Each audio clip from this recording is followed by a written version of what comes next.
We are so excited to announce that the Remedial Herstory project will be having our first annual summer retreat coming to you in August of 2021. Join us here in the White Mountains of New Hampshire. Kick back, relax, enjoy the spa, and a little bit of women's history. We are so excited to be bringing some of the best women's historians in the world to you. They are here to teach you the bits of women's history that you may have missed in history class, and we are here to guide you on the tools that you will need to get them into the classroom. The retreat is 50% pedagogy and 50% women's history.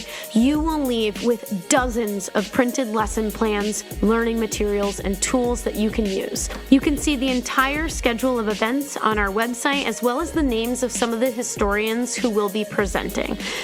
www.remedialherstory.com. Look for the page about the summer retreat. Come, relax, and enjoy the White Mountains of New Hampshire with us. Hey, Kelsey. Hey, Brooke. Want to tell everyone what's happening in today's episode? Today we are going to be journeying to India. Oh, yay. Okay. To learn about Hinduism with our friend and board member, Chloe. Yay! I love Chloe. Hi, Chloe. This is exciting. Let's get into this. Hello, and welcome to Remedial Herstory, the other 50%, the podcast that explores what happened to the women in history class. Now, here's your host, Kelsey Brooke Eckert, and her partner in crime, Brooke Neva Sullivan.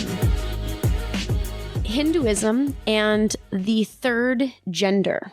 Ooh, a third gender. A third gender. Brooke. A non-binary? Yes, actually. It's perfect. Sweet. So okay. I am so excited. This week I had the opportunity to sit down with Chloe Gardner, who is a PhD student in Scotland, and she is one of the board members for our organization. And she is doing research into Hindu gods and goddesses, and specifically researching the third gender in Hinduism, which is just really fascinating. So I'm going to turn it over to her to introduce herself to everybody. Okay. I am Chloe Gardner. I'm a first-year PhD student in religious studies at the University of Edinburgh in Scotland. My focus generally is on Hinduism and inter-religious relations, so Hindu-Muslim relations specifically, but I've done a lot of work around gender. My master's thesis looked at masculinity in Hinduism and how that has shaped Indian history.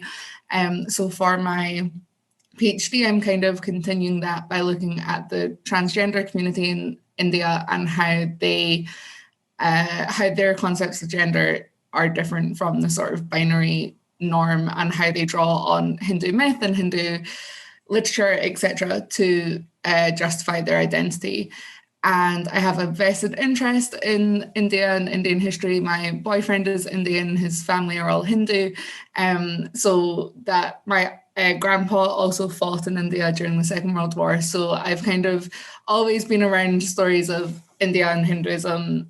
So that's why I wanted to dive into it a little bit more, because it's such a huge religion. There's so much going on that, you could study it your whole life and not get anywhere close to covering everything. So that's how I came to be here. I'm also a board member of the Remedial Herstory project, which I got into through my own blog, Herstory Revisited. And I was super excited to be asked to come on board and help sort of bring out the world history aspect of this project. So yeah, that's how I got here. So she is an absolute wealth of knowledge, and I'm really excited to share this really interesting history with everyone. I feel as a history teacher, Hinduism is very scary for me. I'm not really sure how to teach it or where to even start.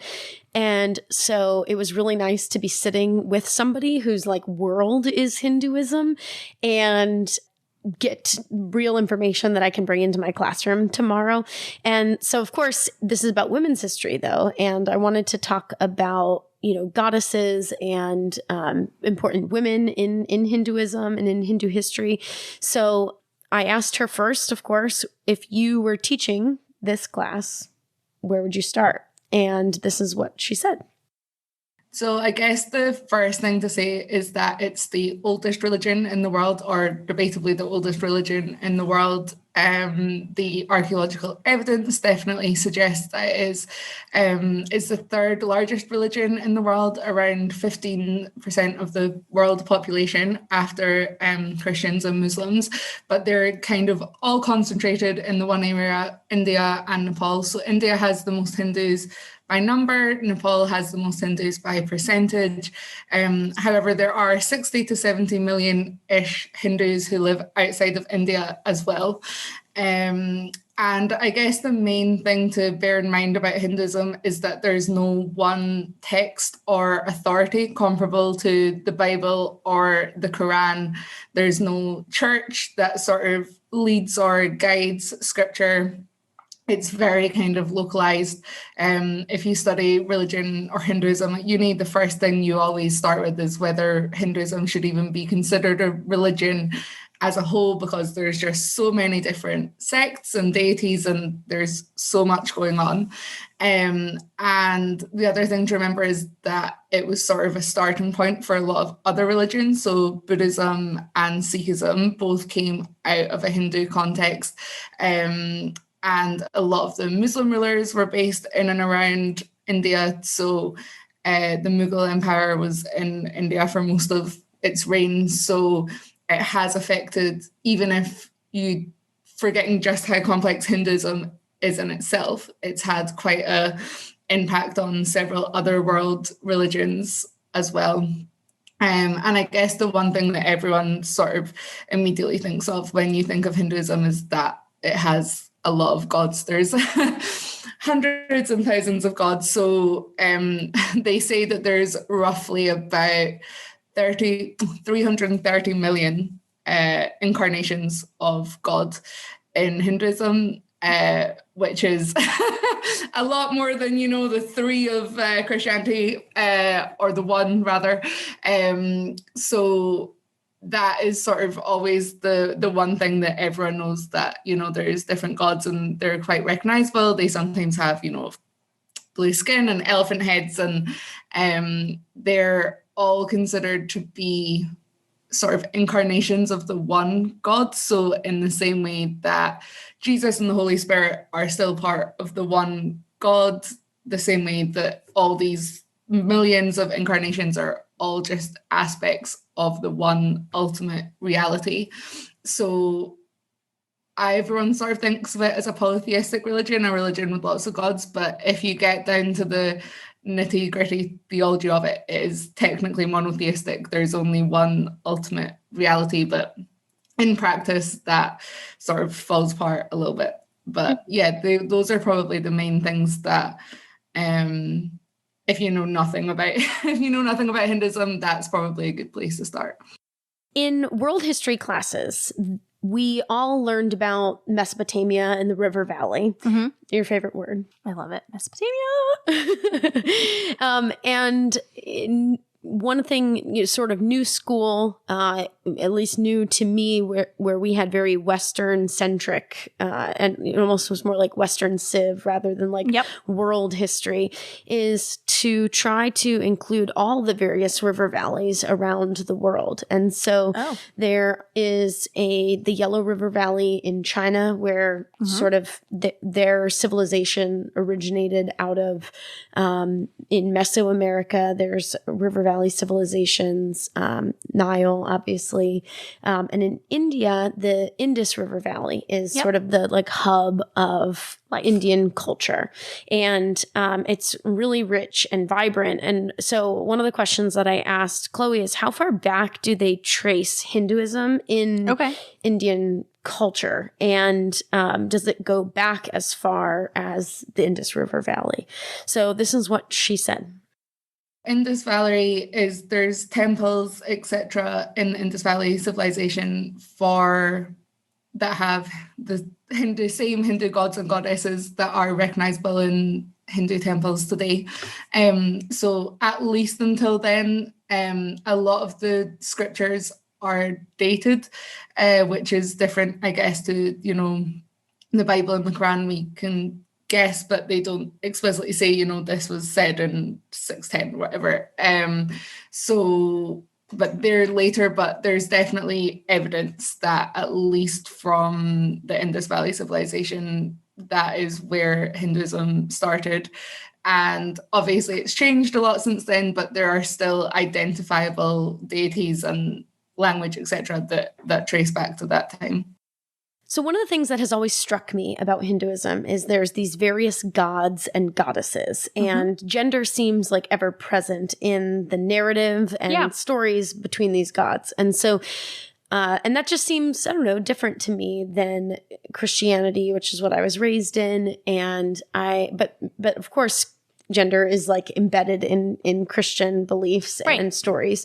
But it's, I don't know, it just seems more present. Maybe I'm just being a dumb Westerner, but I don't think you're wrong. I feel like there's a lot there that they identify and subjugate the roles of a male and a female. There's not a like gender fluidity at all in Christianity. So it's not surprising you feel that way. But I do feel like there's gender fluidity in Native American culture and in Hinduism, which is like kind of an interesting perspective too. Yeah. So I guess sort of tell me a little bit about that, because, you know, as I feel like a complete novice in teaching it. And so, so this is what she said. As I said in the introduction, there is this idea that there is this one ultimate reality, the Brahman, and that all the other gods are forms of the same god. Basically, the idea is that humans can't possibly conceptualize this huge, unknowable reality that's so far removed from everything we know. So it's easier for humans to relate to, you know, a goddess of wealth or a god of, you know, money, or, you know, we need sort of something that's easier for humans to relate to. So that's a sort of overall view of God. But the important thing to note is that in Hinduism, that reality is seen as genderless. It's above gender, it's all genders and none, that is stressed sort of in a lot of the texts. So that then gives way to the fact that there are female incarnations and male incarnations. And what I'm studying for my PhD is that there are also incarnations that are neither male nor female. So they're either both, or they're androgynous, or Krishna, one of the main gods, comes to earth sometimes as a woman to marry men as male warriors. There's various stories of people dressed, you know, gods will marry each other to have a son. It's all very fluid. A lot of the time in Hinduism, the sort of, you hear reference to the mother goddess a lot more than you would to like the Holy Father, which is obviously the more sort of Christian norm, I guess. So it's definitely not that, you know, there's no male identity to the god, but it's just that he can, or see, automatically said he because that's just sort of the norm, especially in English, but the god is beyond, you know, anything that we can articulate. So in my thesis, the hijras, as they're called, a lot of them refer to themselves as the third gender, and they draw really heavily on religious texts and religious imagery, religious deities who either combine concepts of gender, who deny concepts of gender. And that's basically where I'm starting with my PhD, is to go back to the mythology and to go back to the texts and look for examples, and how that, even though these were written thousands of years ago, which in itself is quite remarkable, because people tend to think that, you know, transgender and issues of gender full stop are very modern concepts, but actually in India they're not. They go back to these 1,000-year-old texts. So yeah, it's definitely much more complex than it is in Western religion, I would say. So as I was listening to her talk, I'm just realizing how this religion it has so many powerful goddesses that are in it. And it seems really contradictory to what I know about Indian culture. And so how is it possible that a faith can be so open and have these powerful goddesses, and yet the women of India be not empowered in a lot of ways. And so here's a couple examples to share with you. There are British, when the British move into India, there are these stories that they write back to the Western world about. And I've read about some of these in some world history texts. India, even on modern surveys, is always the lowest in terms of one of the lowest in terms of women's rights. And, so as the British are colonizing India and coming in, there are all these accounts of, first of all, child brides being sold off at like 9 years old, or as soon as they have their period, sometimes even before, brutalized in marriage because there was this belief that, the virgins could produce more babies or something like that. But of course, these girls aren't sometimes not even like built or ready to give birth. And there's like really high death rates among these child brides, which is how really far scary. back are we talking? We're talking the last like 200 years. And so, and then there were also these accounts of, husbands who would die and they would burn, the man on this like pyre to send him off into the afterlife. And the expectation was that his living wife would join him. And because like, what purpose does she serve now that he's gone? Wow. And so it was really hard knowing that sort of information and listening to Chloe talk about this faith that these people have. Yeah. And how do those two things go together? And am I just reading really biased sources about India? And I figured I should ask one of the more qualified people. So I was thankful that she took the time to take the question, because she might also just... I know as you're giving it to me, it's not the India I'm aware of. In my mind, just, I work with India right now. I hire people there. I help, partner with that country very often. And I don't know of that culture between women and men. And I don't know if it still exists. I don't know if it's just Hindu culture or where in India that still exists, or what, because there are large Christian populations in India. There's large Muslim populations in India. Like most religions exist there. Yeah. So I'm so curious what she has to say. Yeah. So this is what she said. I think that's a really important thing to address, and it's something that I wish more people knew about. So there's a survey done in 2010, I think, that compared all the world religions in terms of women's rights and gender discrimination, and Hinduism ranked worst. And India repeatedly tops, if tops is the right word, but, tables of women's rights. Even though the thing with India is that the law is often not the norm. So although there are laws protecting against gender, protecting against caste discrimination, in such a huge country with such a huge population, it's impossible to police it really. So you get a lot of caste variations in how women are treated, a lot of regional variations in how women are treated. But they're definitely, overall, women are still, I hesitate to even say second-class citizens. You gave a lot of good examples, but there's still this over-pervasive view that daughters are karmic punishments. They're financial burdens because dowries are still a common thing. They're actually becoming more popular again in India.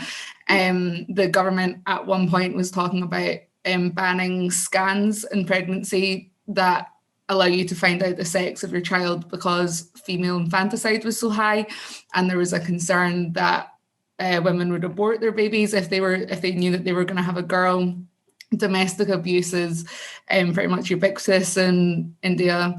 So there's definitely that's what's always interested me about India as well, and that's what continues to fascinate me and disturb me, is how, as you say, how do you reconcile these two traditions, I guess? Because on one side, looking at, what I'm going to talk about in the goddesses, and, in one sense, it's almost the most empowering vision of women that I've ever encountered. But then when you compare that to the reality on the ground, it doesn't seem to translate. And again, I don't want to generalize too much. Obviously, things are getting better, and a lot of the things I think have been exaggerated, like Sati, as you were talking about, the widow burning on the fire, the British banned that and made it, you know, a huge thing, a huge moral standpoint that the British took. But actually, there's a lot of debate about how common that was in the first place and whether it was as widespread as the British sort of made out. So it's definitely not the case that, you know, all Indian women are maltreated and oppressed, but societally there's definitely a big problem with it. And I am just as confused as you are about how such a devout Hindu country can, you know, accommodate that within this tradition which worships goddesses and women and the feminine so highly. It doesn't make sense to me either. The Remedial Herstory Project is a nonprofit working to get women's history into the K-12 curriculum. Our goal is to create free learning materials for educators to use tomorrow. Head over to our website, www.remedialherstory.com. Download everything and give it to a friend. We need women's history in the classroom like yesterday. If you're not a history teacher and you want to do something to help us out, head over to our store. We've got all sorts of fun things for you to peruse, and all of that goes to supporting our mission. If you think what we're doing is needed, you can support the Remedial Herstory Project by becoming a sponsor through Anchor or becoming a patron. Patrons get access to behind-the-scenes materials, gear, bonus episodes, and more. Most importantly, they're putting their money where their mouth is and helping us get women's history into the classroom. Our Herstory maker, Jeffrey, our Herstory heroes, Christian, Brooke, and Barbara, our Herstorians, Jamie, Kent, Jenna, and Nancy, and our Herstory allies, Nicole, Mark, Sarah, Leah, Anne, and Alicia. Thank you so much. You all make this show possible. So after we hashed that out, I asked Chloe to guide me in understanding some of the Hindu goddesses. And, you know, it's hard when I look at and there are hundreds of Hindu gods and goddesses. And so how am I, as a Westerner, not versed in this? How am I supposed to weed through to figure out which ones are really important to know? Yeah, like where do you start? Yeah, where do I start? And which of these goddesses, you know, does she enjoy researching? And so she identified a few of them that she's pretty obsessed with. Devi, Kali, Bharati Mata, and Lakshmi. And I am pretty much obsessed with all of their stories. So I've actually heard of two of them, which I'm kind of proud of myself about. Oh, good. I know, that's cool. They all are really badass. Yeah. So these are the little blurbs that she shared with me about each of those people and kind of origin stories as well. So here's what she said. I'll start by talking about the goddess, who's known as Devi or Devi. So she is the sort of, again, I guess the ultimate goddess, and all the other goddesses are seen as incarnations of this one ultimate goddess who is part of the ultimate genderless reality.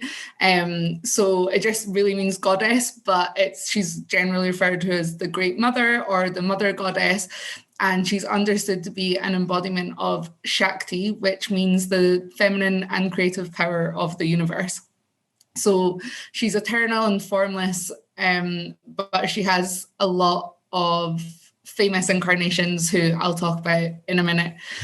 What is interesting is that all her incarnations have husbands or consorts and a male counterpart to balance them, whereas Devi in her most complete form does not. She's completely independent. She's not reliant on male control or male power, although there is a belief that they sort of balance, so almost a yin and yang, that you can't have the female power without the masculine power and vice versa, but that's seen as a much more abstract sort of energy kind of thing rather than a physical, you need a man and you need a woman.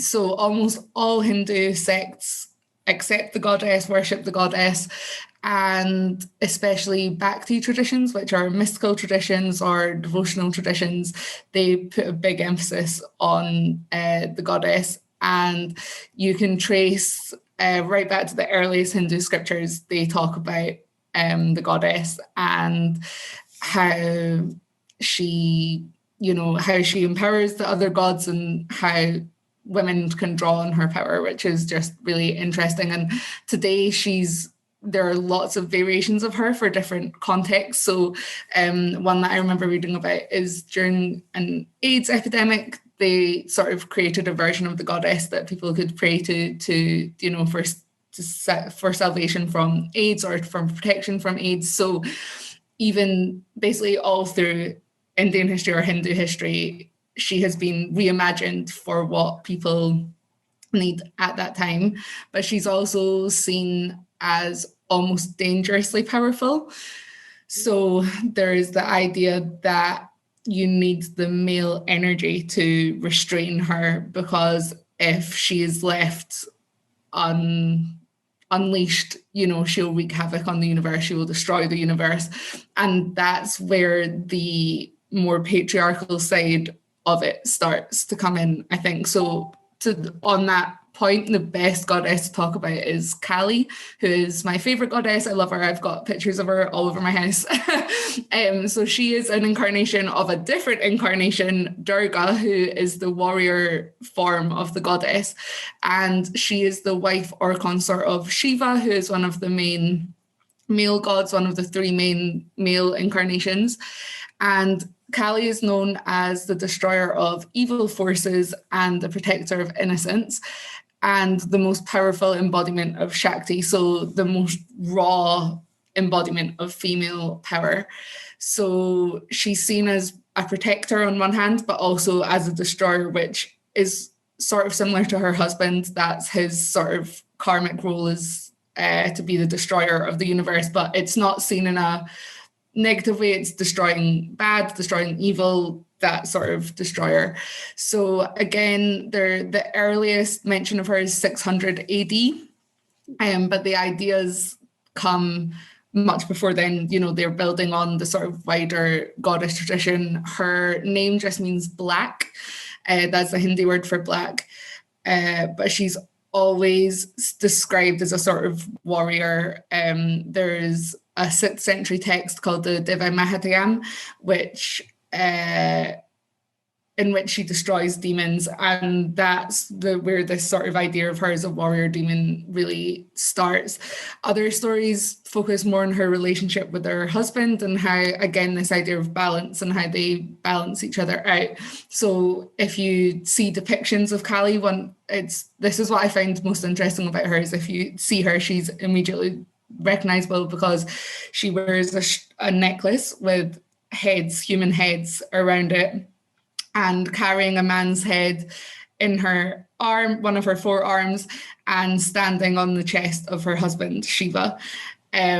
So obviously that's quite a powerful image of, male domination and sort of resisting the patriarchy. And it's meant to symbolize evil, that she's, slaying evil. She's a slayer of demons. But I just find it really interesting that that's always embodied as men. It's like this female, the good warrior is female, and the evil that she's overcoming is human men or demon men. And the idea behind her lying on her husband or standing on her husband is that the story goes that she was in a war and she was she'd been crazy with rage, and nobody could calm her down. No one could quell her bloodlust. And the only thing that stopped her was that her husband lay on the ground in front of her. And basically, if she'd stepped on him, she would have killed him. And that was the only way that she could be controlled, was through her love for her husband. So as I was saying, that's where this sort of, the more you can see how that ties more into sort of traditional ideas of a woman needing to be controlled, and a woman has this power, yes, but it's up to her husband how she uses this power. And it just is quite a sort of paradox to me that she can be, that image is so closely interwoven with the idea of, her destroying the the heads. Just completely off topic, but her famous face is her with her tongue lolling out, like to show that she's crazy. And that's actually what inspired the Rolling Stones famous logo, is Callie's face. That's just one of my favorite little Callie related facts. So more symbolically, the things that she carries in her arm represent divine knowledge and the triumph of good over evil, just sort of generally godly things. And she's usually portrayed as with having blue skin, because that's just how all deities are usually portrayed in Hindu art. But traditionally, she's black. She's completely black, which I also think has really nice sort of progressive, to have this, not only a powerful woman, but a powerful black woman, sort of standing on men. So she's just a really interesting case, and she's so different to all the other deities, even within Hinduism, that are geared much more towards the traditional, subservient wife. Kali is just the complete opposite of that. And just, she has this almost uncontrollable power that has the power to destroy the universe, which I love. I wish more people, tapped into that. She is actually becoming quite popular with Western feminism for that reason, but there's a lot of concern about that she's just being appropriated for, the white people that don't really understand the sort of religious and sort of traditional aspects of her story. But I'm obviously, it's not for me to say, but I think any tradition that celebrates her as a sort of symbol of female power is a good thing. And I certainly find it empowers me quite a lot. So yeah, she's one of my favorites. Bharat Mata is Mother India. That's what it translates as. So basically, she is the personification of India. And her story is presented as being eternal, and she's always been there and she's always looked after India. But actually, the notion of Bharat Mata was constructed during the colonial era by nationalists who wanted to have a sort of rallying point over the British, and the idea of Britannia, the British goddess almost, that was used a lot in British imagery. They wanted a sort of equal part to counteract that. And today, she's probably, if you look at the Indian news today or Indian media, that is probably the goddess that you'll hear referred to most often. She's just become this real rallying point for Hindu nationalism in general. She definitely has given women a lot of power, especially within the Hindu nationalist movement. So Indira Gandhi, the female prime minister of India, was believed to be a reincarnation of Devi, or as Bharat Mata. She was often referred to as Bharat Mata. And they incorporated a lot of the previous goddess traditions into this to create this sort of eternal history for her. But basically, Bharat Mata again combines the ideal of women as mother and women as warrior, which is the two sort of aspects of the divine feminine. So on the one hand, she is seen as, a violent defender of India. She vanquishes the enemy, which is mostly now portrayed as the Muslim enemy. There's so much Hindu-Muslim violence, which is, a whole other podcast in itself. But that really is now how she sort of channeled that she protects the Hindu Indian from the Muslim outsider. And women are encouraged to join the nationalist cause and to take up arms. There are a lot of empowering movements where women are taught self-defense, and they're, taught how to, given quite a lot of political power in the name of Bharat Mata. So it's definitely a good thing in some senses, but on the other side, she's also seen as this mother figure, and men are urged to go to war in defense of their mother. And it really draws on the sort of age-old tale of, a vulnerable woman needing protected by her, warrior sons, and the idea that India herself can't defend herself because she's a weak, defenseless woman. And that in turn, sort of, women are told you can be warriors as long as you remember that your mother's first. And sort of very much, it's like a two-sided coin, that on the one hand, she embodies this power that we have over the whole nation, and the idea that, women are the ones who carry on tradition, who pass on, genes and blood, is something that's present in every culture, I guess.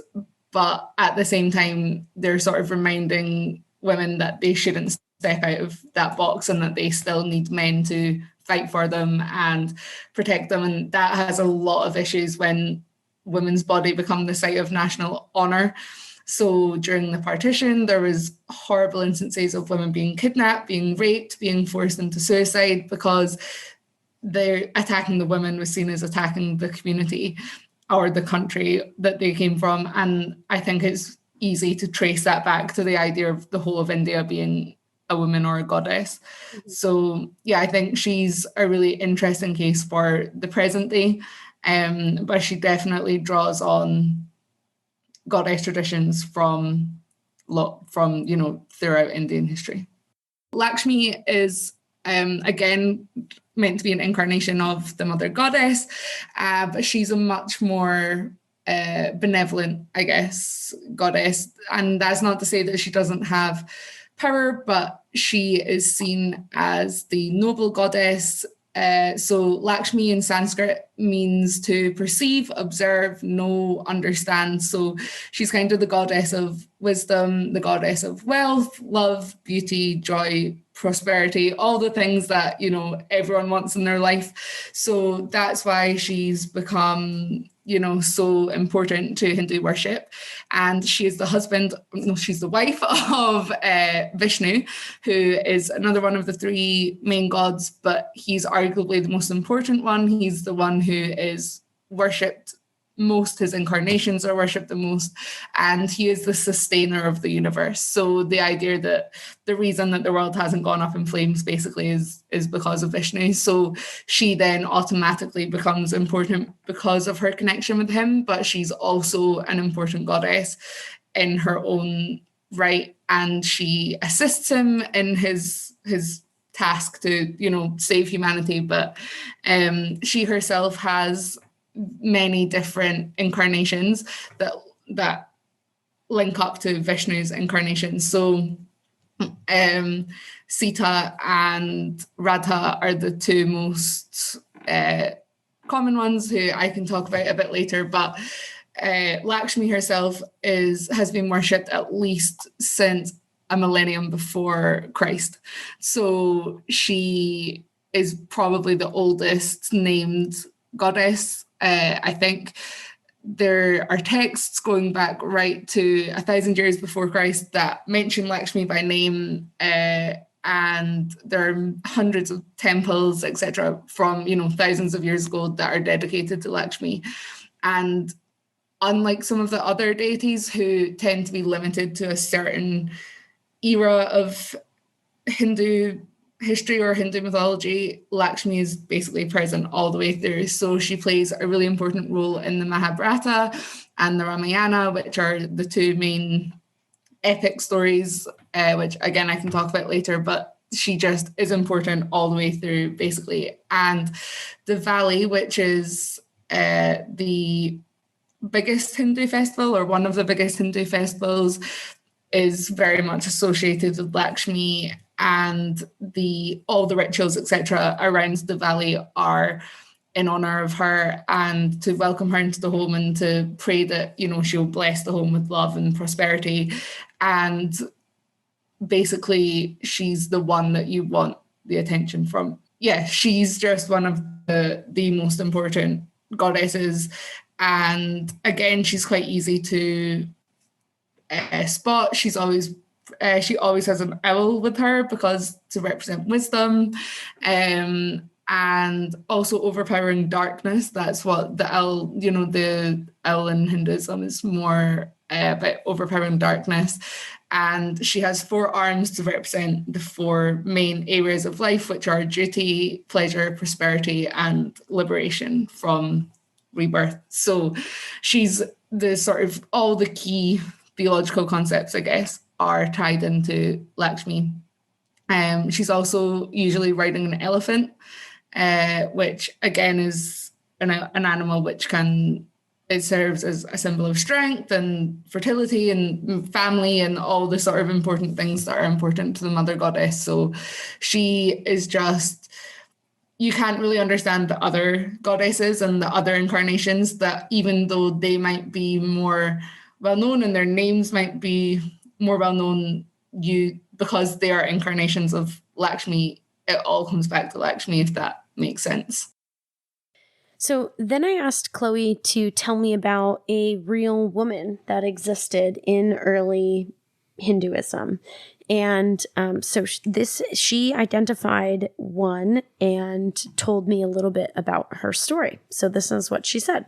It is also important to note that the Rig Vedas, which are some of the earliest texts, so about 2000 BCE, a lot of them were composed by women, or were said to be composed by women.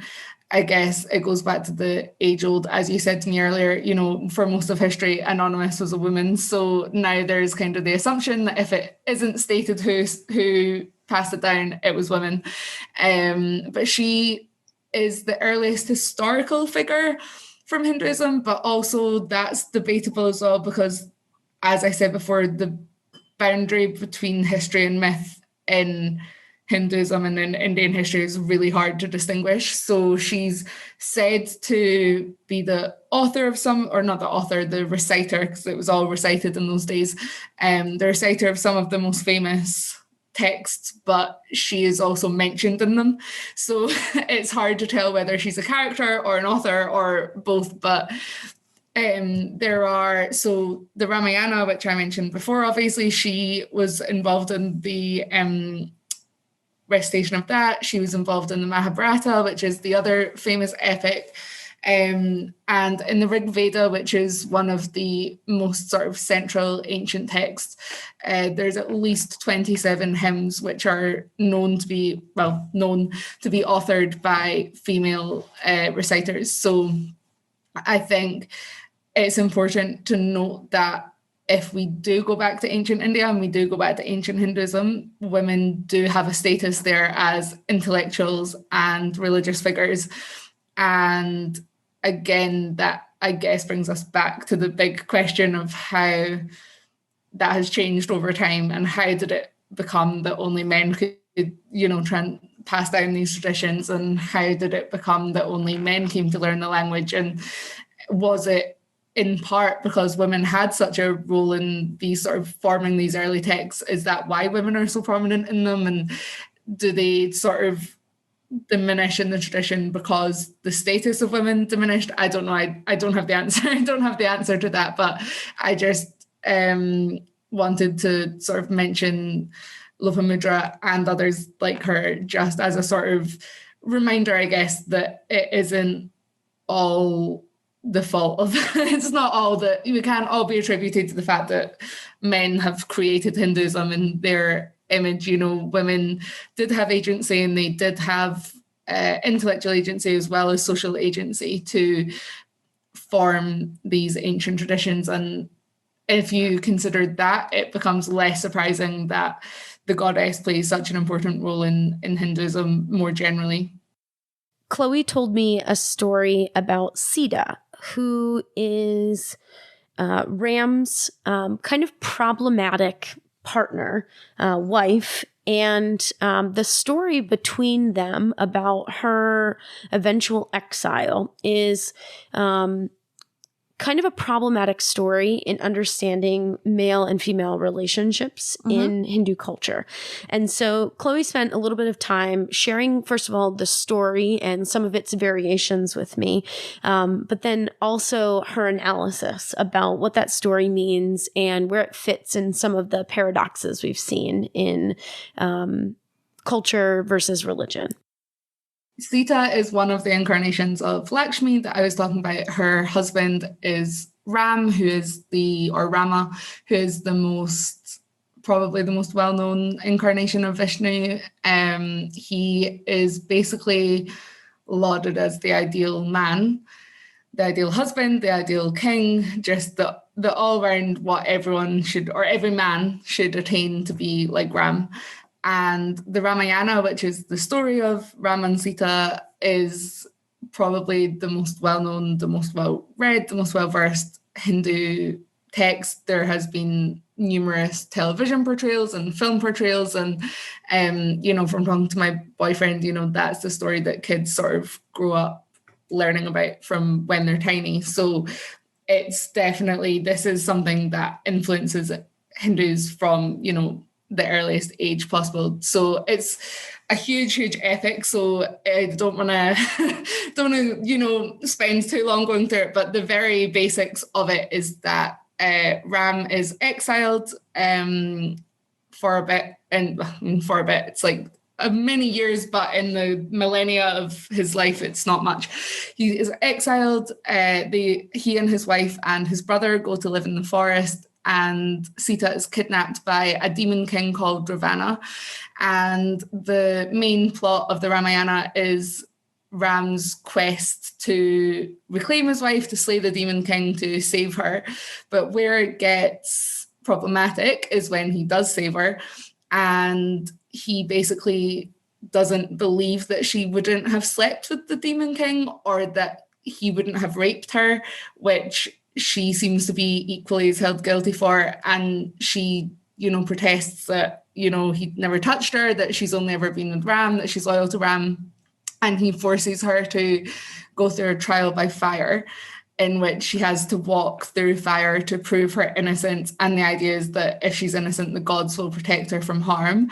And she is protected, and she proves her innocence. But the people of the kingdom don't believe, when they return from exile, a hero, the people of the kingdom don't believe that she's innocent. And Ram basically says, well, I know you're innocent, you've proved it before the gods, but your reputation is going to banish my reputation, so you need to leave. And he exiles her and her sons. And some versions of the story, she then kills herself at the end because she can't conceptualize a life without her husband. So there are thousands of different versions of the Ramayana, and my master's thesis was on Ram and why Ram is a problematic figure of toxic masculinity, which is a very controversial opinion because he's so well regarded in India. But the story, the main issue that I have with the story is that it has been used as a sort of blueprint of how women should behave. And the difference is that these other goddesses, like the sort of overall Devi, she is not something that women should aspire to be, whereas Sita is something that the human woman should aim to be. So it basically, the whole thing is aimed at emphasizing the husband's superiority and the almost religious duty of a wife to be subservient to him, even at her own cost. And the history of it, a lot of people think that the idea of sati, as we talked about before, comes back to the story of her going into the fire and her not wanting to live without her husband. But the story has definitely changed over time. It's definitely becoming more popular than ever now, just because Ram is becoming more popular, and the Hindu right really draw on Ram a lot. He's their sort of cover boy, almost as, this is what we should all be aiming for. So automatically Sita then becomes that for women. And she's still, all the sort of, every scholar that's looked into it has basically concluded that this idea remains in India. And that's where, we were talking about before at the start, but how do you reconcile these two versions of womanhood that Hinduism presents? And in my opinion, it's through Sita. That's where you find the link to these two versions of Hinduism, because she is an incarnation of these all-powerful goddesses, but it's almost a way of saying, but on earth, this is how you act. This is how, you behave towards your husband, and you don't question your husband, and he can abuse you, he can discredit you, he can, banish you if he wants, but that it's your wifely duty to obey that. And this is also backed up by, there's the laws of Manu, which are, let me check when they were written, a long time ago, 2200 CE, sorry. So the laws of Manu, then they also basically back up this idea that women are inherently evil, they must be totally dependent and obedient to men, and Sita has almost come to embody those kind of views. So that's why I think she's so problematic, because it's not seen as just a story, and increasingly, the thing with these is they're mythological, but in India they're seen as history. They're seen as real people who lived on earth. These are real battles that were fought, and that automatically justifies the treatment of women and the abuse of women, and just the idea that a woman's whole purpose is to be devoted to her husband, basically. However, there have been attempts to sort of change this interpretation, which is important to mention. I think it doesn't have to be the story that it has become. So a lot of people have tried to interpret it more symbolically. So Sita's devotion to her husband is equivalent to the human's devotion to God, and they should trust in God and they should follow God, which again is quite common throughout religion. Sufism and Islam, that's a very common theme, that the human is to God what a wife is to her husband, but that still inherently, says that men are godly and women are inferior. And there have also been rewritings of the Ramayana, which have a different ending, and which basically have Sita stand up to Ram and willingly leave him. She's not banished. She says, well, you don't believe me, I'm going to leave you. And there definitely are efforts to have a more feminist interpretation of Sita, but I think it's hard. I don't think she's not, if I was going to draw feminist inspiration from Hinduism, it would not be from Sita, in my opinion. But for example, in the text, she says to her followers, do not view me as a goddess, but as a defenseless woman fighting for my self-respect. So even in the text itself, she's sort of portraying herself as a human woman, which sets her up to be a model for human women. But it's like everything, and it's not just a Hindu story. There are tellings of it in Buddhism and Jainism and across South Asia. So it has been interpreted differently. And again, I don't want to generalize and say, that anyone who believes in the Ramayana automatically thinks that that's an okay way to treat women, but it's definitely easy to see the correlation, I think. It's interesting, on the surface, there's all these gods and all these goddesses, but as you get into the stories of these goddesses, I'm starting to realize that they're all a little bit complicated. And, even even Kali, who, it's her husband that holds her back from her, rampage. They all sort of have a tone where they need that masculine to balance them. Do you see that same parallel the other way? Like, do the male gods need that female yin yang thing to balance them?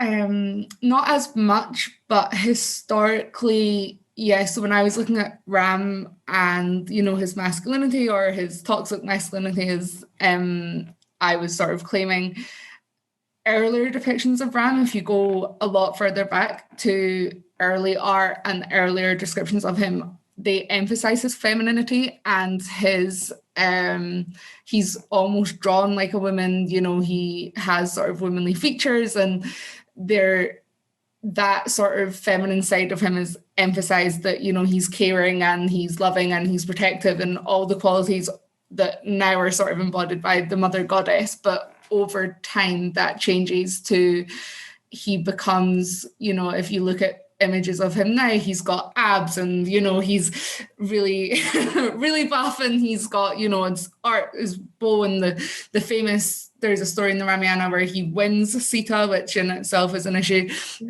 by having an archery competition with, his rivals. And now that's the image that pervades of him, him with his bow and his six pack and ready to slay the demons. And I think that sort of side of it has been diminished a lot in sort of recent rhetoric, but again, it really depends on the sect of Hinduism as well. I think tantric Hinduism has a lot of emphasis on balance and the joining of the male and the female, and symbolically and physically. And I think in traditions like that, it's seen as a much more equal, that the man is as dependent on the woman. And there is definitely theologically in the ultimate reality, you have the Shakti, you need to have the feminine and the masculine of the divine. Neither could exist without the other. But in the stories, especially now that I've come across, it's definitely not something which is emphasized. Though again, as I said before, there are many instances of the gods changing gender, or Krishna, who is the same incarnation as Vishnu, who is also Ram. He changes sex. He comes to Earth as a woman to marry a male soldier. So there's definitely, they're not always horrible, abusive husbands to, that's not always the pattern. But I think recent attempts have definitely tried to highlight the subservience of the wife under the man. I want to look into tantric things, the tantric tradition, because that sounds really interesting and so similar to the other religions you mentioned that branch off. Because you talk about how it changes over time, it makes me question, is it religion that influences culture or culture that influences religion? Because that same pattern that you were talking about happens in Christianity, it happens in Islam, it happens like in Judaism. And it's weird because the religions almost start out more progressive and like dynamic, and then they it's almost like the nature of religion sort of reverts to conservatism. That's my bias, but that's what I think happens. No, I think that's definitely true. And I think it's quite telling that the Laws of Manu, the text that I mentioned, that is very explicitly patriarchal and, is completely dismissive of women, is quite a late text compared to the earlier Vedic texts where, we have a lot more discussion of the mother goddess. And that's just an issue with, as you say, with every religion. And, I guess it's the whole which came first, the chicken or the egg, is it men? And also it's important, I guess, to think about the fact that in Hinduism, scriptures are related by Brahmin, who are male priests. Women are not allowed to be Brahmin. They're not allowed to, or again, this has sort of changed over time, but traditionally they weren't allowed to learn Sanskrit. They weren't allowed to, these were esoteric traditions that only the male elite knew. So what got passed down and what got emphasized was very much in the hands of the elite men of society, which again is probably true of most religion, but I think that's important to bear in mind because there is evidence that all these things were present in early Hinduism, but what has been emphasized and what has been lost over time was due to, male humanity and human choices of which stories are we going to pass down. So I think that is also one explanation. So it's not necessarily that they weren't in the religion, but it's just that they have been the ones that have been pulled out and that have been used to justify certain social customs or social norms. I mean, South Asia is just a really interesting case for that generally because Pakistan, for example, is a Muslim country and they reject caste completely, but caste is still a thing in Pakistan, and most families will still have a caste and will still judge based on caste, even though theologically they totally reject that. So I think that's something that has always been a problem in South Asia generally, is where to draw the line. And I think I probably should have said right at the start, when we were talking about what is Hinduism, a lot of people don't make the distinction between it being a religion and a culture. Especially today, Indian culture is seen as synonymous with Hinduism and vice versa. And I did say, should Hinduism be considered a religion? A lot of people think that the British sort of created that title because they had a distinction between culture and religion, and they wanted to put religion in a box and say, well, this is religion and this is culture. But actually in India, and I would argue in quite a lot of contexts, there is no distinction. The sort of dharma duty, which is so central to Hinduism, is very much about the stage of your life and your duty to your family and your duty to, caste dictates which jobs you can do. So, they're technically religious systems, but they have very practical, real world things. So that, again, I think that's why it's so hard to say, well, did this come from the religion Hinduism or did this come from Indian society? Because historically there was no distinction to them, and it's quite a recent thing, as in from the British era onwards, to try and put them into neat little boxes, which is a big part of my thesis, as well as the transgender community combine a lot of Hindu and Muslim rights. And again, this is another thing that, they're in popular discourse, they're completely polarized. You have to be Muslim or Hindu, you have to be male or female. And the Hijra community just say, no, we don't. We can be male and female, we can be Hindu and Muslim. And that's why I love them, because it fights against sort of this regimented, binary. So yeah, I think that's a really good point that you make, that it is impossible to say where this comes from. And I think it is society that has dictated which version of the goddess, prevails ultimately. And sadly, I think Sita is winning the war at the moment. But there are plenty of other positive goddesses to draw on in the future, hopefully. Is there anything like a closing message that you wanted to leave people with? I don't know. I guess just to sum up that, I guess maybe as a caveat to everything I've said about, the position of women in Hinduism, that I do love Hinduism purely because women have such an interesting and complex place in it. And it's just unlike any other religion that I've ever studied. And not to say that women don't have their own interesting and unique histories within other world traditions, of course they do.